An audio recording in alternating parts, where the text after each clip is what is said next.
The legend of the Black Knight satellite tells us that a spaceship of extraterrestrial origin has been orbiting Earth for many years. Sounds crazy, right? But over the years, the supporters of the theory have gathered a lot of evidence to prove it. So let's look at it and judge for ourselves. 1899. Famous scientist Nikola Tesla built a giant tower in his laboratory in Colorado Springs. This tower was supposed to allow him to study atmospheric electricity and wireless energy. Everything went fine until one day he discovered something unexpected. The tower began to catch a signal that seemed to be artificial. At first, Tesla thought that the signal was coming from somewhere in the atmosphere, but it turned out that it had been coming from an even greater height, from outer space. Tesla decided that this signal was sent by some extraterrestrial life. However, the scientific community ignored his theory. Although they respected Tesla's genius, they still considered him to be a weirdo. But a few years later, Tesla's reports were confirmed. The inventor of the wireless radio, Guglielmo Marconi, intercepted similar signals. Then in 1927, Norwegian radio engineer Jørgen Hals noticed something unusual. When he sent signals at a certain wavelength, they were sent back to him a few seconds later. At first, he thought it could be an ordinary radio echo. It's not uncommon for short radio waves to bounce between Earth and the stratosphere. This phenomenon is called propagation. But usually it happens very quickly, in about 1/7 of a second after the original transmission. However, the signals that Hals received took about 15 seconds to get back. They also didn't match the radio echo people were used to. The engineer wasn't the only one to witness this phenomenon. Many radio enthusiasts discovered and confirmed these signals, but no one found any explanation. So what was it? Could Tesla have been right this whole time? Let's unpack this. First of all, the signals did exist, and they've been documented by many people. However, Tesla and Marconi's signals and Hall's echoes are completely different things. In reality, Tesla and Marconi caught signals coming from pulsars. Pulsars are rapidly rotating neutron stars. Those get born when stars greater than our Sun finish their life cycle. After that, they become neutron stars and receive such a strong impulse that they begin to rotate at an insane speed. At the same time, the radio waves pulsars emit reach very far as our planet. Pulsars were discovered only in 1968, so it's not surprising that Tesla and Marconi couldn't explain the data they had received. But what about Jørgen Hals? What he discovered is now known as LDEs, or long-delayed echoes. It's a more complicated concept because, to be honest, these echoes still remain a mystery. Scientists suggest that LDEs may be caused by something in Earth's atmosphere, or they might be reflected from the Sun's plasma clouds or even from the Moon. Unfortunately, we don't know the truth yet. The next incident took place in 1960. The New York Times published an article which said an unidentified silent satellite has been discovered circling Earth in a near-polar orbit by United States tracking stations. The identity and origin of the mysterious satellite, which has been dubbed the Dark Satellite, are unknown despite nearly 2 weeks of tracking. Many people believe that this must be the famous Black Knight satellite. However, later scientists confirmed that it was actually the remnants of a regular satellite that had gone astray. It malfunctioned and the thrusters sent it in the wrong direction, they claimed. Anyway, this old story led to renewed interest in the Black Knight satellite. Astronomers all over the world started claiming to have observed it.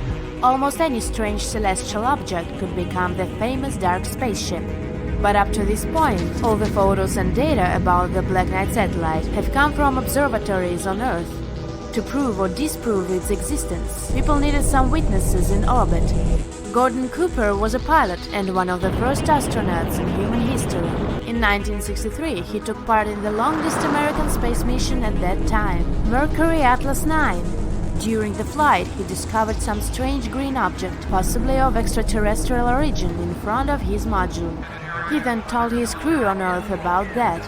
NBC News picked up on the news and tried to interview Cooper about it, but strangely, neither NASA's mission transcripts nor Cooper seemed to give much importance to this fact, as if that didn't happen at all. Later, the official NASA's explanation was there was an electronic malfunction on Cooper's craft. It led to increased levels of carbon dioxide, which in turn caused Cooper to hallucinate. Cooper agreed with this version. Maybe it's just a curious coincidence that when he retired, he became interested in searching for extraterrestrial life. But even if we assume that all this is true and there is some mysterious spaceship in Earth's orbit, what do they want from us? Why would they be watching us? In 1973, Duncan Alasdair Lunan, a Scottish researcher, decided to investigate this. He gathered all the data on LDEs collected by Norwegian scientists and began to study it. Suddenly, he noticed some deviations that could hide a code. He arranged the data into a graph, where one axis meant the delay in time between the echoes, and the other the position of the echo in the sequence. It turned out to be a collection of dots which looked like some sort of space map, namely the map of the constellation Bootes. Lunan began to analyze the echoes recorded by French astronomers in 1929. Again, he got the same constellation, but one of the stars was in a slightly different place. Lunan then thought, what if it's actually a star map from the past? After rewinding the time, Lunan finally got the whole picture. He discovered that this was how the constellation looked 13,000 years ago, which probably meant that they could have been watching us for thousands of years. In 1973, Lunan gave an interview to the British magazine Spaceflight. He said that he had deciphered the radio message hidden in the LDEs. Here is what it said. Start here. Our home is Upsilon Bootes, which is a double star. We live on the sixth planet of 7 coming from the Sun, which is the larger of the two. Our sixth planet has 1 moon. Our fourth planet has 3. Our first and third planets each have 1. Our probe is in the position of Arcturus known in our maps. Goosebumps. But even though these reports were published in the New York Times, Time, and other well-known magazines, no one really took this topic seriously. Unfortunately, Lunan's theory wasn't really backed up by any evidence. Later, he withdrew it himself, saying that he had made obvious mistakes and that his methods had been unscientific. According to him, he had just been making guesses about what these signals might mean. And finally, the last part of our story. This photo. On the 4th of December 1998, the Endeavour spacecraft embarked on the STS-88 mission. This was the first mission to the International Space Station. And then, on the 11th of December, NASA took and published a series of images where you could clearly see an unusual object in Earth's orbit. These photos were immediately picked up by the public. Everyone thought it was the Black Knight satellite, which had been discussed for years. Had it finally been found after 100 years of speculation? But as usual, the truth turned out to be much more boring. During the mission, one of the astronauts was installed in a thermal cover, but the coating was poorly fixed. It broke off and flew away. The photos were taken just to document this event. The Black Knight is a very interesting legend. You can dig into it for hours, looking for new information and evidence, and then watch it getting debunked. This story is a pile-up of many completely unrelated stories, reports, photos of real satellites, and so on. All this was mixed into one incoherent, illogical urban legend. Illogical but very fascinating indeed.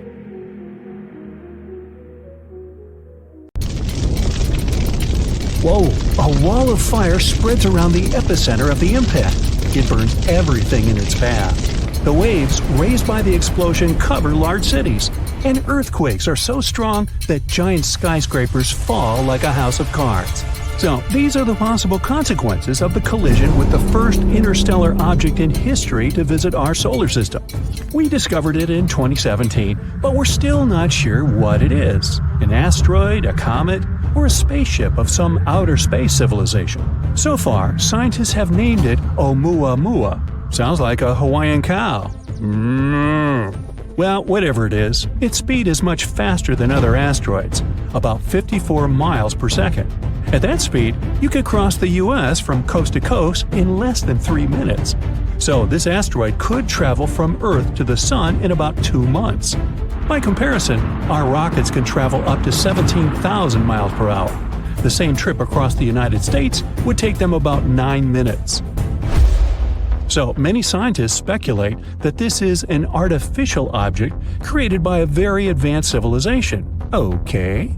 The shape of the object supports this theory. It's long and narrow and resembles a spaceship. It's about half a mile long, way bigger than the Eiffel Tower. Scientists decided to see if Oumuamua was really someone's spaceship and pointed some radio telescopes at it. If the civilization on that ship had used communication or scanned us with their tech, we would have known about it. But there was complete silence. Kinda like that. Not a single radio wave. But that doesn't disprove the theory of outer space civilization. To find out for sure, we decided to determine the weight of the object. To do that, we use light. More precisely, its reflection. You see, different materials reflect light differently. We take an unknown black stone, for example. It absorbs almost all the light, reflecting almost nothing. Check out the catalog, it's charcoal. Knowing the size and material of the object, we can determine its weight. So, we need to see how much light this object reflects. And when scientists pointed their telescopes at Oumuamua, they learned that it reflects colors that match with iron and also with some solid rocks. And Oumuamua was flashing all the time, a bright flash. Then it would slowly fade, and then it would start to shine again. This means it was spinning. And it wasn't going around its axis like an arrow. It rotated chaotically, moving its edges up and down. Any artificial object or spacecraft would have been torn apart by such overloads. But Oumuamua is still intact. That means it's made of super hard materials that keep it from falling apart. And it's not hollow like a spaceship. It's one solid body. Hey, like me. The astounding speed of this object makes it pretty mysterious. Some comets can have the same or even higher speed, but they also have a kind of rocket effect. So when a spaceship starts from the launch pad, you see fire bursting out of its engines. Every second, the rocket mixes fuel with oxygen, ignites them, and ejects them at a tremendous speed. According to the laws of physics, this is like pushing off a wall. The rocket sort of jumps up from the combustion gases it throws down. That's how the rocket creates thrust and accelerates. Comets work on a similar principle. The sun's rays hit the surface of the comet. Light elements like ice start to evaporate. That gas goes one way, the comet goes the other. Just like a rocket, the comet is pushing off the evaporating gas and accelerates. This gas also forms the comet's long tail. It's as if the massive rock is dragging all this gas behind it. I can relate. Or it's like a car pulls air with it when it goes at high speed. But Oumuamua is not a comet, and it doesn't have that tail, and it doesn't have the same rocket effect as a comet, so it couldn't have accelerated to that speed. But some scientists believe that Oumuamua used to have a tail. Although we discovered it in 2017, it entered our solar system in 1995, and it was hit by the sun's rays even back then. When we discovered this asteroid, it had already lost about 95% of its mass. It simply evaporated. Other scientists believe that Oumuamua got this velocity during its birth, somewhere far away in another star system or nebula. Perhaps it was a dramatic collision of some exoplanet with another cosmic object. The colossal explosive energy of the collision threw the elongated shard into outer space. Or it could have been a supernova explosion. When a star reaches the end of its lifespan, it becomes a red giant. It's an inflated version of the star, hundreds of times bigger. Then it shrinks and explodes with tremendous force. The blast waves can travel many light years away from the epicenter, and it's one of the brightest events in the universe. So, the supernova might have torn some exoplanet to pieces. One of them, Oumuamua, gained a lot of energy and speed and began its long journey toward Earth. This might explain why Oumuamua keeps spinning so wildly. But recently, scientists published a theory that Oumuamua may be a giant block of ice. The kind of ice we're used to is water, H2O, but Oumuamua could be nitrogen ice, N2. It may have remained intact in interstellar space for 500 million years. And when it arrived in our solar system, nitrogen ice could have reflected 2/3 of the sun's rays, so it didn't heat up as much. That explains why Oumuamua doesn't have a tail. You can find the same nitrogen ice on Pluto, as well as on Triton, one of Neptune's moons. So, Oumuamua comes from a similar icy exoplanet. But we can find out for sure only by sending a space probe to it. Scientists came up with a plan for that called Project Lyra. The problem is that Oumuamua is leaving our solar system at tremendous speeds, much faster than our rockets can fly. And we need to catch up with this space rock as quickly as possible before it gets too far away. To do this, we can use a gravity maneuver. First, the space probe makes a flyby of Jupiter. It passes close to it to take advantage of its gravity to accelerate. After that, the probe will head towards the Sun, and it'll fly around it as close as possible to fire like a catapult towards the space rock. The second option for reaching the asteroid is to use microprobes. We have to launch about 1,000 of them into orbit. They should be no heavier than a match. Each of them will have a light sail the size of a boxing ring. Then we'll focus a powerful laser beam from the ground onto this sail. It will allow us to accelerate the probe to about 20% of the speed of light. It shouldn't go too fast not to fly past the asteroid.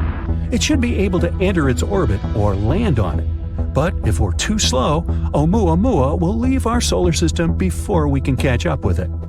It'll be a great experience because in the future, we'll be able to use such asteroids as a space taxi. All we have to do is enter the orbit of such an interstellar asteroid or even land on it. Then we would keep moving through space at incredible speeds without using any fuel at all. This would be a great option for traveling long distances or to deliver supplies to other star systems. So why should we be afraid of such objects? Well, a collision with an asteroid the size of Oumuamua could wipe out an entire state. If it were to hit somewhere in the ocean, it could cause waves taller than our skyscrapers. Scientists are anxious to find ways to protect us against such objects.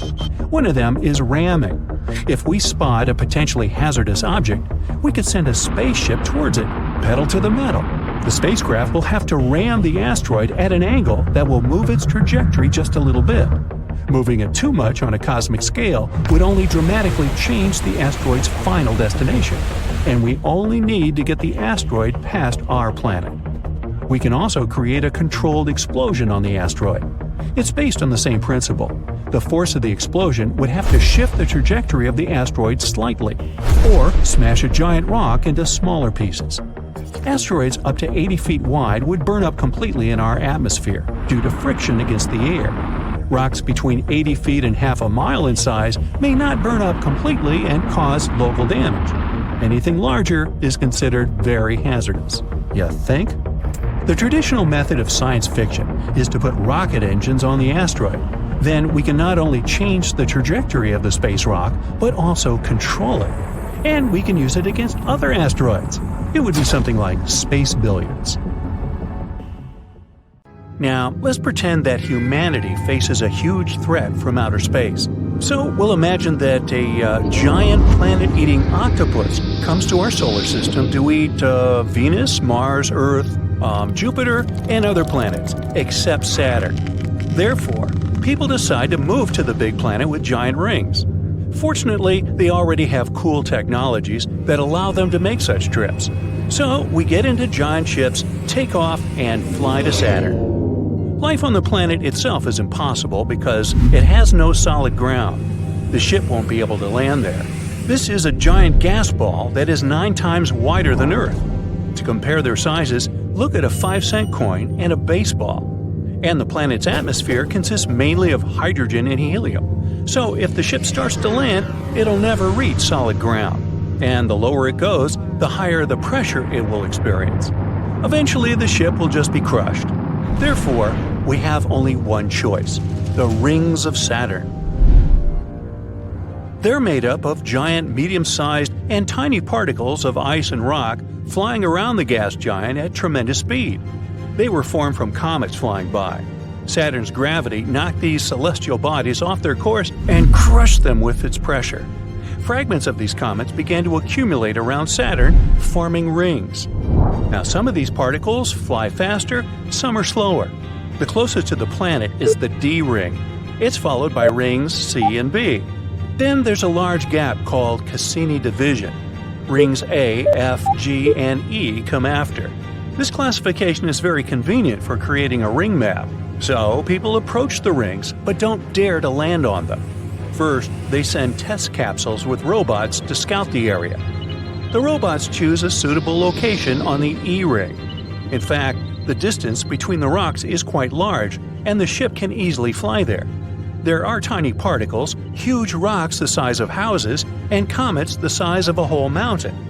The first robot flies up to a large rock at high speed. At this moment, a baseball-sized stone pierces the robot's body. Another robot gets smashed between two colliding boulders. The third robot gets caught in a rain of sharp icicles and breaks. People have big engineering workshops on their ships, so they build new capsules and new robots. This time they're made of more durable materials, so the robots reach a big rock again. A few particles crash into them but don't break through the armor. The machine set up a small station on a flying rock where people can live. But after a couple of hours, a big chunk of asteroid smashes the station. Well, seems like we need another strategy. Giant ships scan the entire area of the E-ring and calculate the trajectories of billions of stones. After lengthy calculations, people finally find the perfect places in the middle of this chaos that will stay intact for a long time. They land on these large rocks in their capsules and begin to settle down. They build stations and small houses and install powerful batteries on them. Saturn is located at a distance of 9.5 astronomical units from the Sun. 1 unit is the distance from the Sun to Earth. So, Saturn is a pretty cold place. That's why there's so much ice flying around it. But how to get the energy to heat it all up? There's too little of it on large ships. Besides, solar panels are ineffective here because of the great distance from the Sun. Therefore, scientists create a way to generate kinetic energy from flying stones. It's like a windmill. When the wind drives the fans, these movements are converted into energy. So engineers build panels that collect power from the moving stones. But it doesn't slow the speed of rocks down because Saturn's gravity continues to move them. Thus, people receive a source of almost limitless energy. Some space stations have plants and trees that produce oxygen through photosynthesis. Only instead of sunlight, they get energy from ultraviolet. Then, people fill large tanks with oxygen and carry them to their homes. People begin to occupy the adjacent rings. You don't need a lot of fuel to get from one place to another. You can land on a rock, calculate its route, and wait for it to bring you to the needed point. Then you can move to another one, and so on, until you reach your destination. More and more people leave their ships and move to the rings. It seems that life is getting better, but then psychological problems begin. Constant movement in the vacuum of space drives everyone mad. Imagine living on a carousel that never stops. You can't walk to the store whenever you want because it always flies away. No one can go out for a walk, even in a spacesuit, because there's a chance to come across a rock flying at high speed. You can't plan anything because, at the moment, your plans can be ruined by a giant piece of ice. Computers don't help either. They can't calculate the trajectories of all space bodies. Rocks tend to break and split into hundreds of smaller ones. Also, new comets fly by and also become part of the rings. All this creates uncertainty and causes a sense of anxiety in people. Besides, it's dark, cold, and very lonely on the rings. Now think about building a base on a space object, but your best friend lands on another one a few miles away. Then, a giant icicle crashes into his rock and increases its speed. And a few days later, your friend is too far away. And it happens all the time. The only way to change your life is to settle on one of Saturn's moons. The planet has 83 of them. People have already confirmed and named 63, and the existence of 20 others has yet to be confirmed. They're all like different worlds. Some of them may be habitable, and the best candidate among them is Titan. There may be water on it, and its atmospheric pressure is only 1.5 times greater than Earth's. Its atmosphere consists of nitrogen and a little methane, forming carbon smog in Titan's upper layers. For this reason, we can't study this moon from Earth. But the coolest thing is that Titan flies outside the rings of Saturn. This means people can lead a quiet life there. There's also satellite Phoebe, covered with craters like our moon. This giant celestial body looks more like a gigantic meteorite. People have a lot of choices of where to start a new life. During a couple of hundred years spent on ships near Saturn, humanity would learn everything about its satellites. But why did they try to live on the rings? Why didn't they land on one of the moons from the very beginning? Because, well, then this video would be less fun and a whole lot shorter. But what if we were initially born inside the rings of Saturn? Let's say a massive meteorite with frozen water got caught by the planet's gravity. There were the simplest life forms inside the ice, and then this life began to acquire more developed forms. Imagine that the large rock managed to remain untouched for hundreds of millions of years, and during this time, humans appeared. But of course, they would be very different there. Firstly, they wouldn't experience gravitational forces. This would make them taller, but weaker. People's skin would be pale because of the lack of light, but very hardy thanks to cold temperatures. Particles of ice and grains of sand flying in space would roughen people's skin. In such biological armor, without gravity, they would jump from one rock to another in search of food and water. And, by the way, that would be the main problem. How would people survive without oxygen in the vacuum of space? Where would they get their food? Saturn's rings are a pretty lifeless and dangerous place. If there are not even the simplest forms of life there, then how could such a complex one as the human appear? Therefore, even in theory, the appearance of people would be impossible there. Attention, attention! Something very exciting is going on Saturn. It's called a spoke season, and no, the planet isn't turning into a giant gaseous wheel. Let me tell you more about this phenomenon.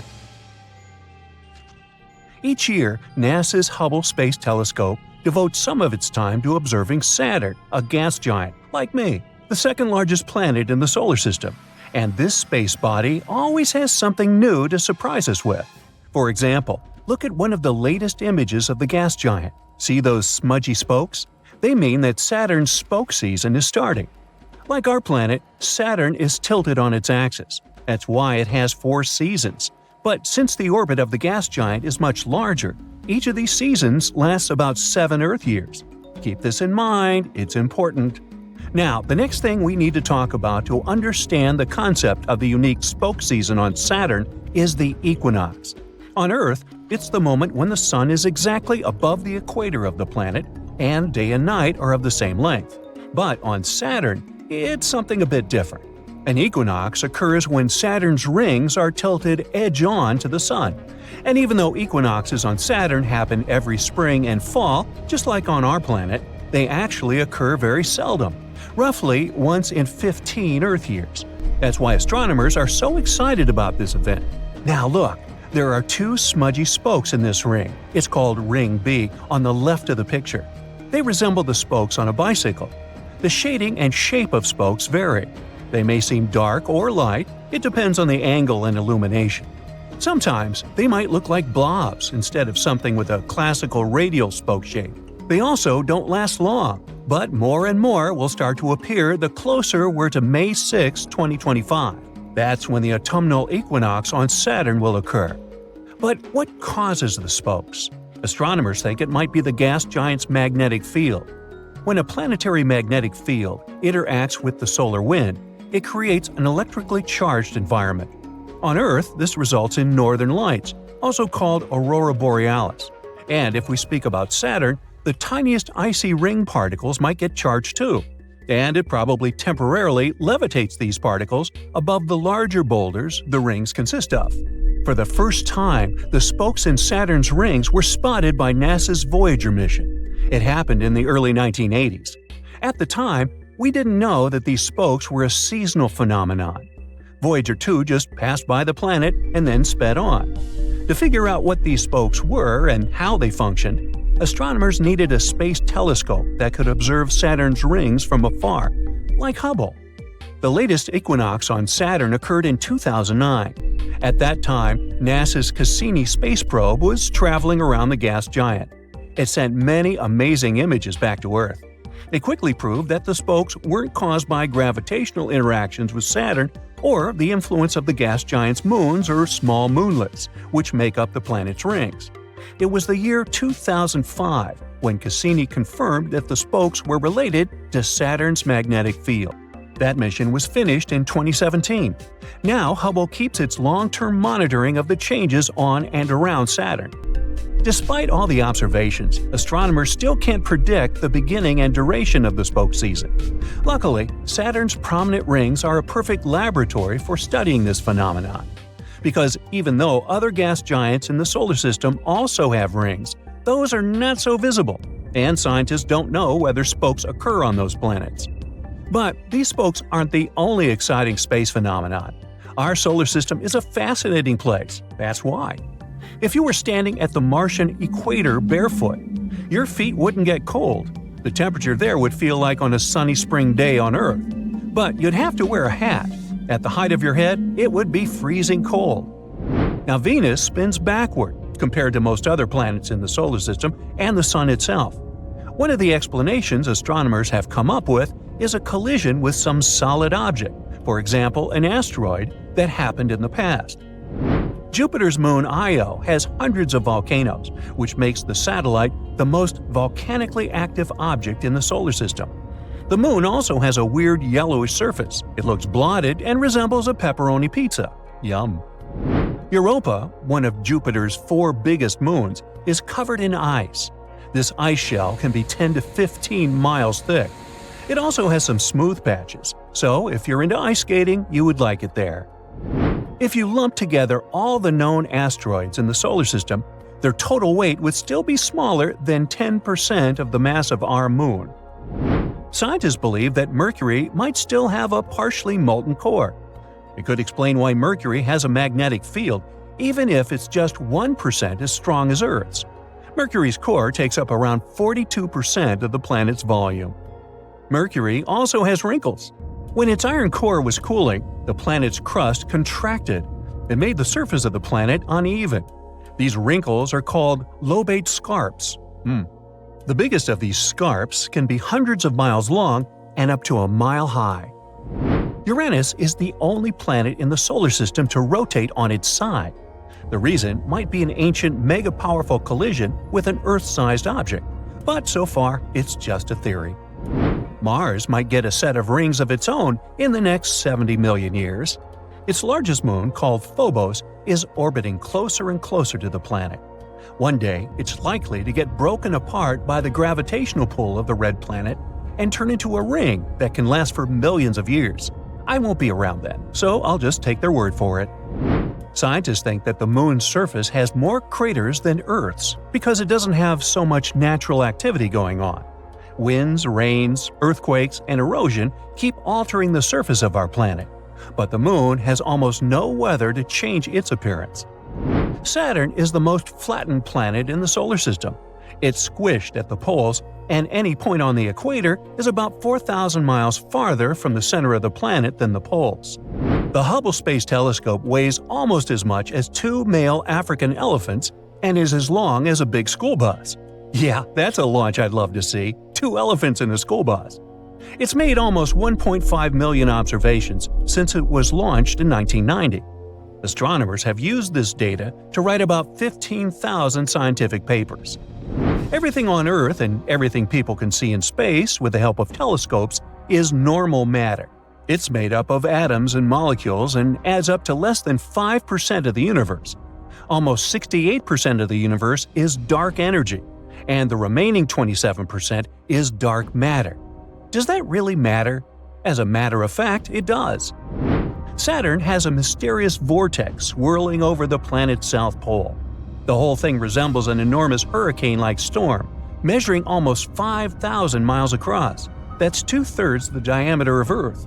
What confuses astronomers is that although the phenomenon looks like a hurricane, it doesn't behave like one. Saturn is also the only planet in the solar system that's less dense than water. In other words, if you found a bathtub huge enough to fit this gas giant, it would float there like a rubber duck. Earthquakes on the moon don't occur as often as on our planet, but when they do, it happens closer to the center of the satellite. Scientists think moonquakes might be caused by the gravity of Earth and the Sun. One of Saturn's moons, Iapetus, has bizarre two-tone coloring. The difference between the moon's two hemispheres is great. One of them is light and the other is eerily dark. Scientists haven't figured out this mystery yet. Now, the only asteroid belt in the solar system astronauts know about is between Mars and Jupiter. There are thousands of asteroids in this area. They're irregularly shaped solid objects of different sizes, but all of them are way smaller than a planet. Scientists have analyzed the chemical content of some meteorites found in the Sahara Desert, Antarctica, and other places. Some of the rocks turned out to have a Martian origin. Others arrived from the Moon or the asteroid belt between Mars and Jupiter. Ooh, space rocks. So we can also say, space rocks. Yeah, we could say that. Does the universe ring like a crystal glass? Maybe. But it doesn't mean that it literally rings and we just don't hear it. It just vibrates. Many of you know that the universe started with the Big Bang around 13.8 billion years ago. I wasn't around then, but we can assume. The whole enchilada was born from a super concentrated, hot, and dense tiny dot that contained everything. When it couldn't bear its pressure anymore, it made a huge blast and spewed around all the time, space, matter, and antimatter like a Pokeball. After being born, the universe moved at a breakneck speed. Imagine standing in the middle of nowhere, you blink, and suddenly you're surrounded by the universe. That's what it would feel like. It started growing and growing, and eventually, its speed got slowed down a bit by gravity. Gravity started pulling all the matter together, slowly helping new things like stars and galaxies to form. Okay, makes sense so far. The Big Bang gave the universe a big push, accelerating it. Logically, everything should eventually slow down and start moving at a constant speed, or even stop, right? Well, nope. In the late 90s, astronomers discovered something weird. They looked at some supernova around us, and for some reason, these supernovas were super far away, much farther than they were supposed to be. In other words, the expansion of the universe is not only continuing after all these years, but it's even accelerating. After years of study, they discovered the concept of dark energy, a mysterious force that makes up about 68% of the universe's total energy. This energy pushes it to expand even faster over time. And now, scientists have proposed a new discovery. Perhaps the universe's movements are a bit, well, wobbly. It seems like the universe's expansion hasn't been smooth and stable over the years. Instead, it has undergone periods of speeding up and slowing down multiple times. Astronomers counted about 7 cycles of this acceleration and deceleration over the history of our universe. This can be compared to the oscillation of a crystal glass. When you strike a crystal glass, it vibrates, oscillating at its natural frequency. It goes through fluctuations in which the frequency rises and falls. Over time, it calms down and fades away. Well, something like this is happening to our universe. You can imagine its speed also fluctuating like that, rising and falling, first super rapidly and then more calmly. As if it's not just different waves traveling through it, but our entire world is like one huge ringing wave. The discovery was actually made by accident. Astronomers were working on dark matter modeling. They plotted a new graph called the Hubble diagram, which shows how big the universe got over the years, measured in supernovas. Supernovas are like some lighthouses of our world, helping us mark things on a map. That's when they found these oscillations. But we still need to check all the data to make sure that this discovery is indeed true. Dark energy and dark matter play this weird game with the universe, where one is constantly trying to pull everything together, while the other one wants everything to expand. So far, dark energy vastly outweighs dark matter, whose weight makes up only 27% of the universe. Now, both of them are invisible to us, and not just invisible to our eyes like infrared, it's that we literally can't detect them in any way. We can only assume that they exist, based on how they influence gravity, changing entire galaxies, and all the large-scale structures of the universe. We basically made them up because it was the only way to explain how our world works. Dark energy is uniformly distributed across space and time, and we're still not sure what exactly it is. Some theories say that it could be a property of space itself, quantum fluctuations, or even a new type of field or particle. But all we have for now is an invisible energy that pushes the universe to move very fast. If one day we learn more about it, this will help us predict the entire fate of our world. Depending on how exactly dark energy works, the universe may continue expanding and growing indefinitely. Or maybe one day, it will experience the Big Rip, where all matter will be completely torn apart. Okay, here's to hoping we're not all around for that. Meanwhile, dark matter, also invisible and yet to be proved, works the opposite way. It's not energy that accelerates things. Instead, it's more like a glue that tries to hold everything together.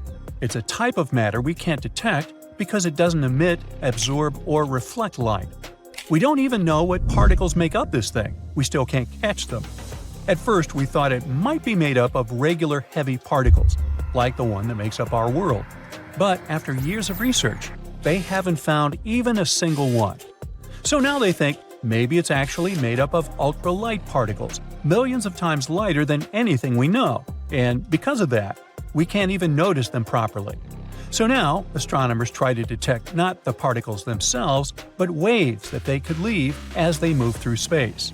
But we believe that it exists, because if it didn't, our galaxies wouldn't hold together. Dark matter helps them form, grow, and rotate. So, about 85% of our world is made of something unknown.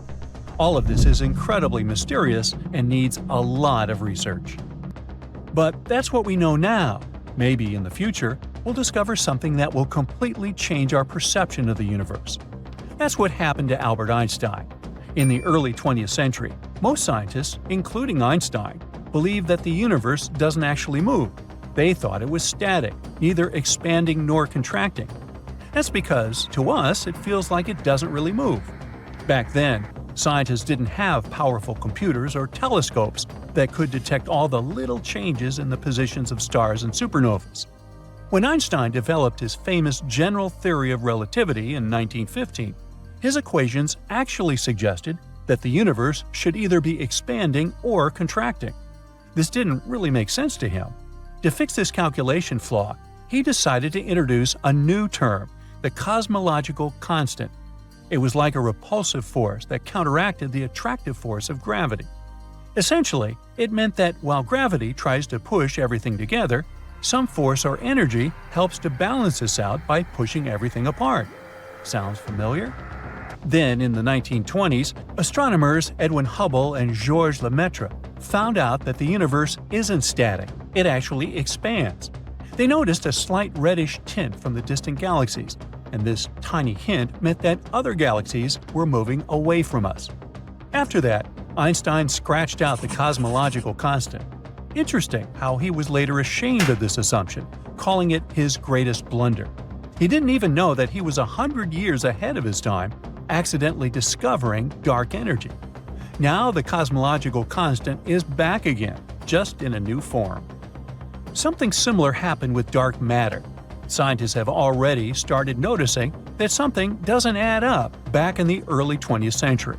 They saw that galaxy clusters didn't have enough visible mass to hold them together, which means there must be some unseen mass that helps to make up for it. And that's when it got its name, the dark matter. This stayed unresolved and unproven for many years. And then it was finally discovered by Vera Rubin when she was observing galaxies and their movement. She realized that outward parts of galaxies move almost as fast as their central parts. This doesn't really make sense. The outer part should be a bit slower. This became the first official proof of dark matter, which boosted its research.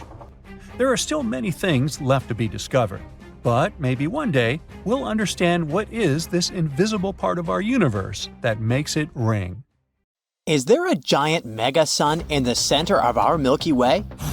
Scientists actually thought so for a while because it's the brightest place in the galaxy. It has millions of stars packed into a small area. This area is called the gigantic bulge.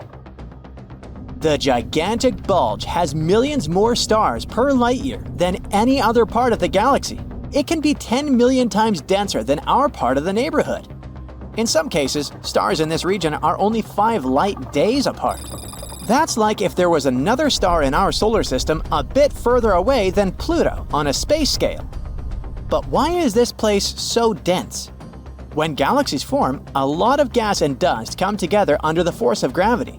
This material gathers up and eventually forms stars.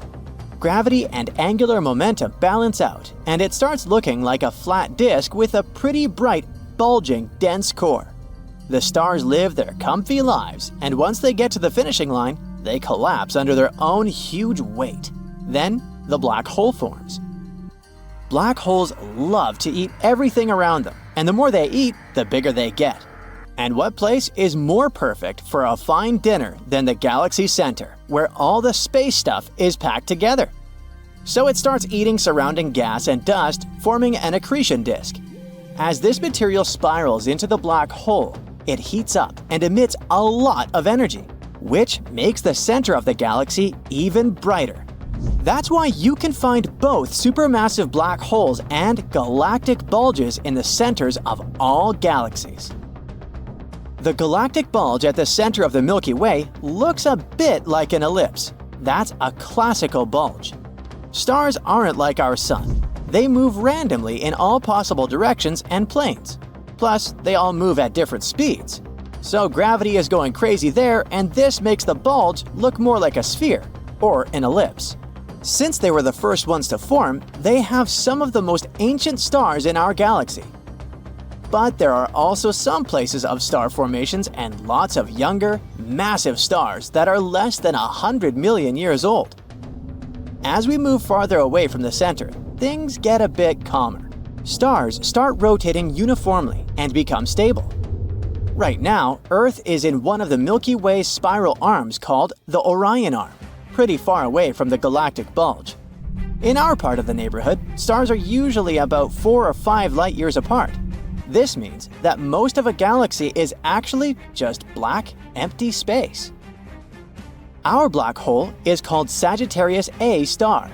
It's a monster about 4 million times the mass of our Sun. It's also about 32 million miles in size, almost like the distance between Mercury and the Sun. But don't worry, it's not attracting the Milky Way inside it, and it's not gonna eat us. These black holes are actually super small compared to the entire galaxy, so they can only eat whatever's around.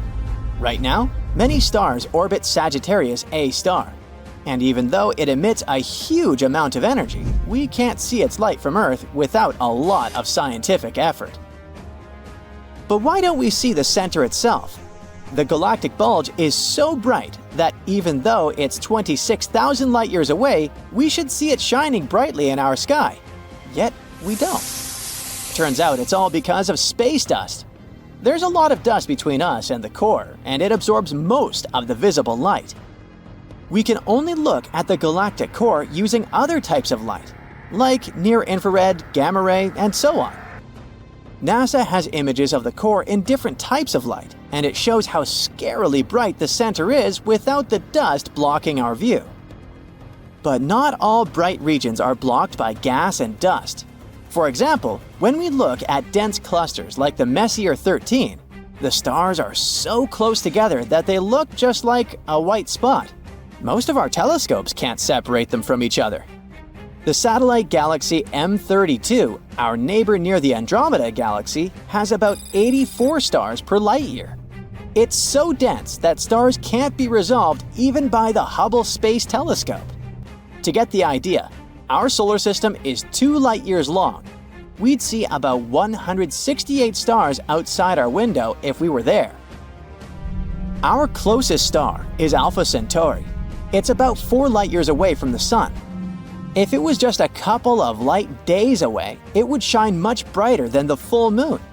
So if we somehow managed to survive in crazily dense star regions, the sky would be white all day long. But it's unlikely that we'd make it. As we get closer to the center of the Milky Way, the chances of finding life get super slim. The gravity of stars is going wild with chaotic movements, so there are barely any planets around. On those miracle planets, the radiation from cosmic rays is skyrocketing. Supernova blasts and star collisions nearby become an everyday occasion, and all the gas around makes it basically impossible to breathe or even see properly. At the same time, as we move further away, there are fewer stars around. Elements that are super useful for life, like carbon, oxygen, and iron, are produced by stars, so they also drop. Too much radiation is awful, but too low radiation means that there's not enough energy to support chemical reactions, like photosynthesis. Which is why, if there is extraterrestrial life, it would most likely be somewhere in the middle of different galaxies. But some galaxies get their brightness from a so-called active galactic nucleus. These are extremely energetic regions at the center of some galaxies. They shine much brighter than any stars imaginable, although it mostly shines only in certain parts of the electromagnetic spectrum. The brightness comes not from the stars, but from the accretion disk around their supermassive black holes.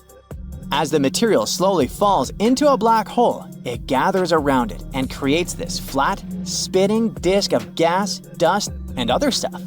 Since the gravity and friction there are insane, this disk heats up and starts emitting enormous amounts of energy. Also, this disk spins incredibly fast, almost at the speed of light. Because of that, collisions there happen all the time, and they're unimaginably powerful. They release even bigger amounts of energy. Most galaxies don't have an AGN. Those that do, like the galaxy M87 in the Virgo constellation, are called active galaxies. There are also different types of AGNs: the Seyfert galaxies, radio galaxies, and finally, the winners of our space brightness competition, quasars. Imagine things so bright that they can outshine the entire galaxy they belong to. Quasars are a specific type of active galactic nucleus, the most extreme and luminous form. They belong to the supermassive black holes, the biggest ones in our universe. Quasars are like a combination of several things. First, they're the brightest accretion disks in our world, because of their behemoth black holes eating everything around. But they have some cool features. For example, they have powerful jets of particles that shoot out from the poles of the black hole at nearly the speed of light. These jets add up to the brightness of the quasar, although they can only be seen in radio wavelengths. The energy they emit is so intense that they can be seen billions of light years away. However, the nearest quasar to us is 600 million light years away, so we can't see them with backyard telescopes. So, when we look at a galaxy through a telescope, we usually see only the brighter core, not the outer parts. Unfortunately, our eyes just aren't made to see things like the active galactic nucleus. So, these stars are the brightest things we can see. But what a beautiful sight it is. Chances are, we're going to find life beyond Earth by 2035, and there's no need to travel to a galaxy far, far away. Our Milky Way galaxy is full of totally suitable environments. Don't get too hyped up though. We're talking about microbes or chemical markers, not Hollywood-like green humanoids. Even so, when we finally find traces of life, it will change how we see our place in the universe. NASA's Kepler Space Telescope discovered something incredible. Almost every star has planets, and many of these planets might be habitable. Rocky planets like Earth and Mars are even more common in our galaxy than gas giants like Saturn and Jupiter. Also, we already know that our galaxy is very rich in water. There's water in interstellar clouds where stars and planets form, in the debris disks around other stars, in comets, just everywhere.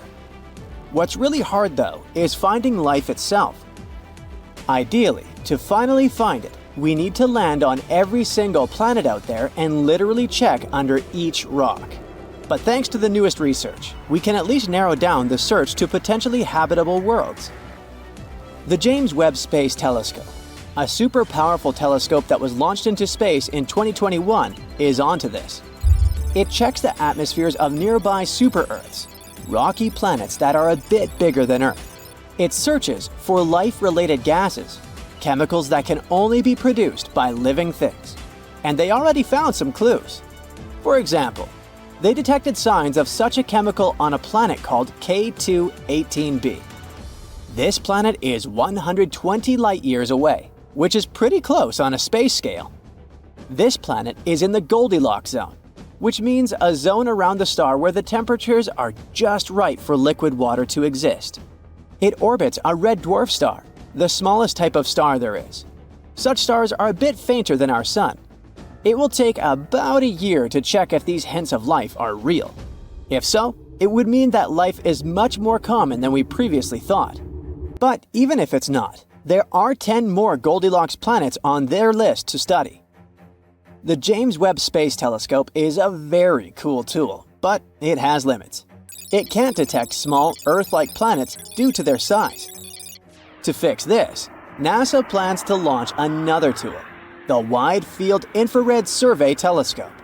This one will be even better at spotting such planets and life-related chemicals. And also, we have the SETI project. SETI stands for Search for Extraterrestrial Intelligence. This project has been on a hunt for extraterrestrial creatures since the 1980s.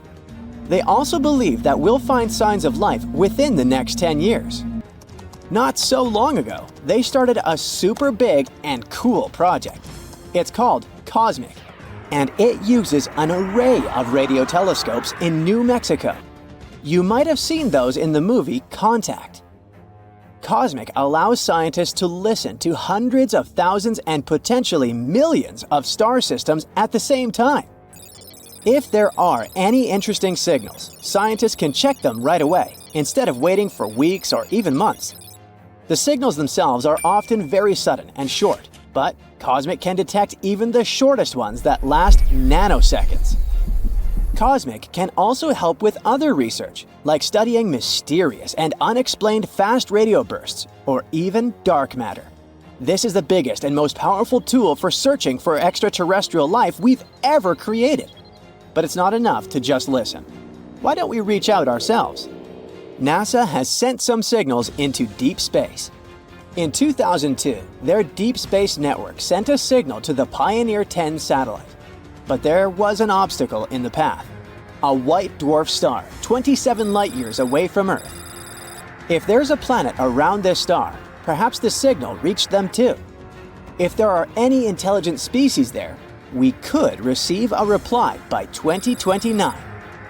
The DSN keeps sending powerful transmissions into space. These signals will bump into 222 stars within the next 3 centuries. Maybe someday we'll receive a reply from somewhere far away. But why haven't we received a response yet? There are about 200 billion galaxies in the universe, each with around 100 billion stars. If just 1% of those stars had one planet, that's still 200 quintillion possible planets. And we can narrow it down even further. If the chance of them having life is 1 in a trillion, that would still leave us a few 100,000 planets. So, where is everyone? This is a famous question known as the Fermi paradox. The first possibility isn't that terrifying. It's possible that the universe is full of life, but this life isn't intelligent in our traditional sense. Some planets might have microbes, birds, or space dinosaurs. This is called the Great Filter Theory. It suggests that there are certain filters that life has to overcome in order to become intelligent, and maybe other species just haven't overcome them yet. Think about it. Life on Earth started in the ocean, then crawled onto land, diversified into many forms, went extinct in massive events 5 times, evolved again, and eventually led to humans. We built societies, developed healthcare, and only then started searching for another life. There's another idea called the Gaian bottleneck hypothesis, which suggests basically the same thing. While it might not be too hard for basic life to start, it's incredibly tough for that life to survive and thrive over long periods. Venus might have had oceans and Earth-like conditions too, but something went wrong. Its oceans boiled away because of a runaway greenhouse effect. Now it's sterile. Mars also had liquid water on its surface once, and both the Moon and Mercury had thick atmospheres for a short time. Meanwhile, Earth has had liquid water on its surface for almost its entire existence. It's super rare and remarkable for a planet to hold temperatures from 32 to 212 degrees Fahrenheit for millions of years. So, maybe it's a mistake to look for intelligent life, especially the one that uses the same technology as we do. It evolved under completely different conditions after all. That's also where the so-called Drake equation comes in. It's a formula that gives us a chance to calculate the potential of life becoming intelligent on a planet. To calculate the result, we need to know several variables: how many stars there are, how many of them have planets, the chance of these planets having life, and so on. Unfortunately, we don't know these numbers yet, and the result might be insignificant. But let's assume that there is at least one other intelligent species. Why haven't we met yet? There might be many reasons. Maybe they don't think we're interesting enough, or maybe the problem is with us. Perhaps we keep missing their signals, or maybe we missed the entire species itself. The universe is insanely huge and ancient. It's over 14 billion years old. If we compress Earth's entire evolutionary history into a 24-hour day, life starts at 4 a.m. Dinosaurs go extinct at 11:40 p.m. Human-like creatures appear 2 minutes before midnight. In this analogy, humans have existed for just 77 seconds, and our technology capable of detecting extraterrestrial life is even newer, less than a second. With such vast distances and time spans, the chances of us existing at the same time as other civilizations are slim. If their civilization lasted only a few millennia, we could easily miss them entirely. But that doesn't mean we should give up our search. Scientists were worried that Earth's radio signals had dimmed over time. But a recent study showed that it's actually the opposite. The numbers of our satellites keeps growing, and this makes our planet more detectable. By the end of the decade, we could have 100,000 satellites, making Earth incredibly bright in the radio spectrum. If there is an advanced civilization out there, they will easily spot us even from very far distances. Astronomers are super optimistic about it. There's a high chance they'll find extraterrestrial creatures while you and I are still around. The Earth might be on the verge of a huge change. Scientists have discovered that every 200 million years, comets start raining down on our planet. This comet shower changes how the Earth looks, reshapes the continents, and increases geological activity everywhere. We are in the 20th cycle, which means new transformations are coming soon. Why does Earth have active plate tectonics and continents, unlike any other planet? To learn the truth, geologists decided to check out zircon crystals. We often find these tiny crystals in rock. They're very tough and can survive crazy geological processes that could destroy most other minerals. But they're cool because we can use them to learn how old their rocks are. These crystals have some uranium in them, and it decays into lead over time. By measuring how much uranium decayed in a crystal and how much is left, you can figure out the age of a mineral. So, we can use this trick to learn a lot about the Earth's crust and history. Recently, geologists checked out zircon crystals from 2 of the Earth's oldest continents and regions, the North American Craton in Greenland and the Pilbara Craton in Western Australia. It turned out that rocks from these continents could tell us what happened to our planet during the Archean Eon, from 2.8 to 3.8 billion years ago. It was a crazy era for our planet, back when magma, rich in elements we've never seen before, pierced the surface and broke out for the first time. This event changed what the land looked like forever. And when scientists studied them, they noticed something else. It looks like there's a cycle where every 200 million years, the Earth starts forming new continental crust for some reason. When they explored this further, they suddenly realized that this might be because of our galaxy. Our solar system is located in the Milky Way galaxy, right here in the Orion Arm. An arm is a place that has tons of stars, gas, and dust. There are many of them in the Milky Way, bigger and smaller ones, and they extend and wind outward, making galaxies look like spirals. We're located in a minor arm, about 27,000 light-years away from the heart of the Milky Way, a horrifying black hole called Sagittarius A star.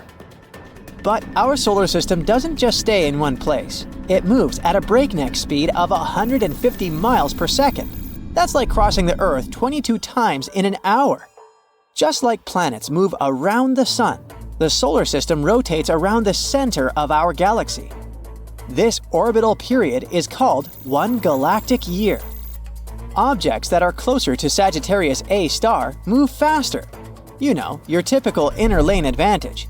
But large arms, the ones that are further away from us, are much slower. They move at a speed of about 130 miles per second. That's just some 19 runs around the equator in an hour. Because of this difference, the solar system moves kinda in and out of the galaxy's spiral arms. This is like when fans make a wave in a stadium. This leaves a mark on both the solar system and our planet. There is a vast, distant region around our solar system called the Oort cloud. It's about 4.6 trillion miles away from the Sun, like traveling to the Sun and back 50,000 times. Now, the Oort cloud is filled with comets. You might not know this, but they're way more dangerous to us than regular asteroids. Asteroids come in different sizes and are usually just rocks with some metals. They don't have a glowing gas around them. They just vibe around the Sun in their main asteroid belt, somewhere between Mars and Jupiter. And if the almighty Jupiter with its crazy gravity doesn't stop them, sometimes they come down on us, causing some havoc here and there. But a comet is a small object made mostly of ice and rock. When it gets close to the Sun, it heats up and releases dust and gas. This forms a glowing cloud around it called a coma. This is what we see as a tail as the comet moves, and their consequences are much more extreme. When we complete one galactic year, the icy objects from the Oort cloud are pushed towards all our planets. And when we enter the big spiral arms of our galaxy, the rainstorm begins. Comets are much faster than asteroids. When they hit Earth, they leave huge impacts and leave giant craters. The energy from these impacts can melt huge parts of Earth's crust and mantle. The molten rock then rises to the surface, floating there. As it cools, it solidifies and forms a new crust. Over time, these small pieces of crust can merge and grow larger as more solidified magma attaches to them. Eventually, all this forms big continents. So, once in a galactic year, when comets start hitting Earth more often, they really change the Earth's structure and help create new land masses. Another proof of this is spheroidal beds. This is what we call tiny round particles created by material thrown out during impacts. When we look at them, they also match the cycle timing. Spheroidal beds on our planets formed exactly when the Earth was crossing the Milky Way's spiral arms, and most of them formed when it was just over 1 billion years old. There are many cycles that influence our planet.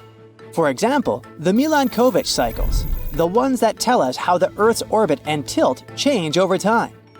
This affects the planet's climate, but this new 200 million year cycle is a whole new level. We used to believe that continents only formed because of things that happened deep within our planet. And, well, maybe asteroids influence it a little. But now it seems like the continents were born and shaped thanks to the Milky Way itself. Scientists now want to study these ancient deposits to see if it's actually true. If it is, it could mean that we're getting closer to some huge geological activity. The continents might start reshaping again, or even coming together to form a new supercontinent. The continents on our planet look like puzzle pieces that fit very well, like South America and Africa. And that's not a coincidence. Many years ago, they formed one supercontinent called Pangaea. Pangaea used to be a landmass full of unique creatures, like the giraffe-necked Tanastropheus. the toothless Lystrosaurus, and the reptile bird Drepanosaurus. But the ground beneath us is always moving, floating on magma like vegetables flowing on a super hot soup. And eventually, Pangaea broke apart. However, it wasn't the only supercontinent in our history. This coming together and then breaking apart happens pretty regularly, like with some toxic people. Usually it happens every 200 to 600 million years. So yes, all our current continents will come together again one day. We call it Pangaea Proxima, Pangaea Ultima, or simply Amasya. It could form during the next galactic year. There are many theories about how it might happen. Africa might merge with Europe, and Australia might move north towards Asia. Life on Pangaea 2.0 would be challenging. People would likely have dark skin, hair, and eyes. We would all hang out near the equator and along the coasts because the weather would be nicer and calmer there. The center would be horrifying, hot and dry, filled with deserts. There would be a common language and shared traditions. In general, such an event would really bring us closer together. No pun intended. However, it would also mean that if someone starts fighting, we're all screwed. Also, all the potential health issues might influence everyone on the continent. And let's pray that there won't be any large asteroids this time, or we're definitely doomed. This, of course, the movement of the Earth's crust will lead to a lot of cataclysms. But maybe humans won't even live on Earth by that time. Saturn's iconic rings will disappear in less than 2 years. Soon, we won't be able to see Jupiter's Great Red Spot. Pluto's atmosphere might vanish any day now. Even the universe itself could be slowly evaporating right at this moment. But let me start from the very beginning. Saturn's rings won't vanish forever, at least in the near future, but they will seemingly disappear from view. This phenomenon is caused by the planet's tilt as it orbits the Sun. As a result, the eye-catching rings adorning the gas giant will get invisible to stargazers in 2025. This outrageous disappearance occurs because Saturn's thin rings turn edge-on. It's like holding a sheet of paper horizontally at eye level parallel to the ground so that only the edge of the paper can be seen. Something similar happens to the gas giant's rings. As the seasons on the planet progress, instead of the southern side of the rings tilted our way, we start seeing the northern side. But then the planet tilts again, revealing the southern side once again. Such a ring plane crossing happens every 15 years when our planet passes through the gas giant's ring plane. The last time this phenomenon occurred was in 2009. Afterward, the rings gradually became visible again over the course of several months. This time, the rings will be on edge in March 2025. Then they will slowly come back into view and disappear again in November of the same year. Soon after that, the rings will reappear, first becoming visible to the largest telescopes, later for everyone else to see. At the same time, further into the future, the rings might cease to exist for good. Astronomers have concluded that Saturn's rings, which mostly consist of ice and rocky dust from smashed asteroids, are younger than we thought. They're losing tons and tons of mass per second all the time, and it's likely to be a few 100 million years at most before they vanish completely. Let's move to the Great Red Spot on Jupiter. This immense raging storm might stop spinning in the next 20 years. The storm in question is larger than our planet. It was first spotted in 1830, but observations from the 1600s mentioned the presence of a giant spot on Jupiter too. If it was the same Great Red Spot, then we can say that the storm has been raging for centuries. The storm's vortex has remained so powerful thanks to Jupiter's 300 to 400 mile-per-hour jet streams. But like any other storm, the Great Red can't keep raging forever. It's been shrinking for a long time. In a decade or two, it's predicted to turn into GRC, the Great Red Circle, and who knows, maybe it will later turn into the GRM, the Great Red Memory. In the late 1800s, the storm was more than 35,000 miles across, 4 times the diameter of Earth. But when Voyager 2 flew past Jupiter in 1979, the storm had already shrunk almost twice its original size. And this shrinking is still happening. In 2017, the GRS spanned the width of a bit more than 10,150 miles, less than 1.3 times the diameter of Earth. Moving on, Pluto's atmosphere is going through a weird transformation. This icy dwarf planet sitting over 3 billion miles away from Earth in the region of the Kuiper Belt drew astronomers' attention in 2018 when it passed in front of a star. With such a powerful source of light illuminating Pluto, researchers managed to examine the dwarf planet and its atmosphere. They came to a shocking conclusion that Pluto's atmosphere is refreezing back onto its surface as the dwarf planet gets colder and colder. Astronomers used several telescopes in different spots in the USA and Mexico to observe Pluto and its thin atmosphere, which is mainly made of nitrogen. This atmosphere is supported by the vapor pressure of ice on the surface of the dwarf planet. For around 25 years, Pluto has been moving further away from the Sun, and its surface temperature has been gradually going down. Pluto is really far from our star at the moment, but at one point it will start getting closer in other regions of its incredibly huge orbit. Besides Jupiter's Great Red Spot, Saturn's rings, and Pluto's atmosphere, we're also losing stars. But stars don't vanish, right? For thousands of years, scientists believed that lights in the sky were fixed and unchanging. Even after they realized those lights were physical objects, just like the Sun, they were still sure that stars went through major changes extremely slowly, on timescales of millions and billions of years. In reality, though, the most massive stars, which can be hundreds of times heavier than the Sun, can go through sudden catastrophic events. For example, once they reach the ends of their lives, they pass away in blinding explosions of supernovae, shining for months on end and visible across hundreds of millions of light years. But there are stars that seem to just wink out of visibility. It should be impossible.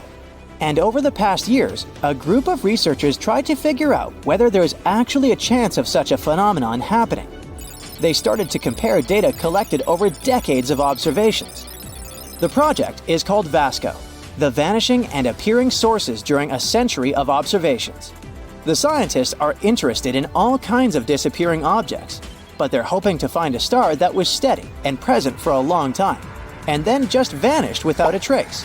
Even if you point a super powerful telescope there, you'll still see nothing.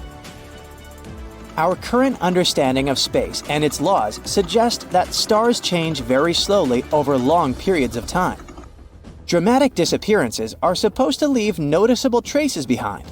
Of course, it doesn't mean that all stars should shine steadily. The sky is filled with stars that change in brightness and pulsate. But VASCO is about something very different. They want to find something that goes from a completely steady star to vanishing entirely.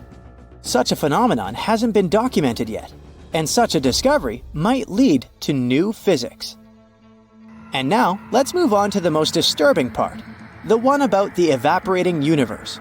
According to a famous theory proposed by Stephen Hawking, black holes, the densest objects in the universe, evaporate over time. They lose mass in the form of bizarre radiation. But a new study claims that Hawking radiation, or something very similar to it, might not be limited to black holes. It's likely to be everywhere, and it could mean that the universe is slowly but surely evaporating right in front of our eyes. Now, Hawking radiation is something no one has ever observed, but theories and experiments suggest that it can actually exist. Let's see how it works. There's a misconception that black holes are cosmic hoovers, slurping up everything that comes too close with the help of their immense gravitational pull. In reality, though, black holes don't have more gravity than any other body of a similar mass. What they're famous for is their density, incredible amounts of mass packed into a tiny, tiny space. Within a certain proximity to such a dense object, gravitational pull becomes so powerful that it becomes impossible to escape. Not even the speed of light in a vacuum is enough, and that's the fastest known thing in the universe. At the same time, anything massive or dense enough can produce a serious curvature of space-time. In simple words, the immense gravitational field of these objects makes space-time wrap around them. Even though black holes are the most extreme example, space-time also curves around other super-dense objects, like white dwarfs, and neutron stars or galaxy clusters. It means that any super dense and supermassive object can have some sort of radiation similar to Hawking radiation. And after a very, very long period of time, it could lead to everything in the universe evaporating, following the fate of old supermassive black holes. If it turns out to be true, it will change our understanding not only of Hawking radiation, but also our view of the universe and its and our future.